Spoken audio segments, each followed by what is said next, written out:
Hello বন্ধুরা, welcome to my channel Rizwan's garden. আজকে আমরা আমাদের কাটিং থেকে তৈরি করা গোলাপের চারাটি পটিং করব। প্রথমে টবের ছিদ্রটাতে আমাদের একটা কাগজ দিয়ে ছিদ্রটা বন্ধ করে দেব। তারপর আস্তে আস্তে আমাদের বাগানের মাটি দিয়ে টবের নিচের অংশটুকু কিছুটা ফিল করব। ফিল করার পর তারপরে আমাদের ভার্মি কম্পোস্ট দিব। ভার্মি কম্পোস্ট এবং আমাদের বাগানের মাটি দিয়ে আস্তে আস্তে নিচেরটুকু ফিল করব টবে। আপনাদের বাড়ির যদি কিচেন ওয়েস্ট থাকে ওগুলোও কিছুটা দিয়ে দিতে পারেন। তারপরে কিছুটা বালি অ্যাড করবেন তার মধ্যে।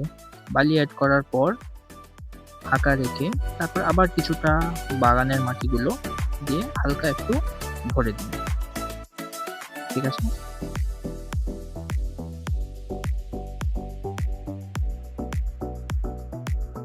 তারপর আমাদের চারাটি, এই যে তৈরি করা চারাটি, এটাকে আমরা আমাদের টবে এটাকে এবার প্রতিস্থাপিত করব। দেখেন, এটাতে আমরা আমাদের চারাটি বসিয়ে দিব। ঠিক আছে? মাপ অনুযায়ী। তারপরে সাইড থেকে আস্তে আস্তে একটু ভেঙে গুঁড়া করে দেব। সাইডের মাটিগুলো, চারার মাটিগুলো আমরা ভেঙে গুঁড়া করে দেব, যাতে জলটা খুব তাড়াতাড়ি শোষণ করে।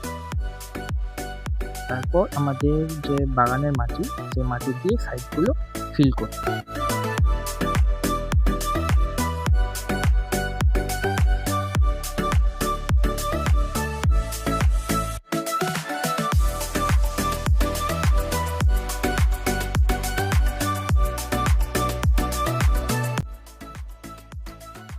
হ্যাঁ বন্ধুরা, এবার চারাটিতে জল দেওয়ার পালা। যদি আপনাদের আমার ভিডিও ভালো লাগে তাহলে একটি লাইক, শেয়ার এবং সাবস্ক্রাইব করে দেবেন। ধন্যবাদ।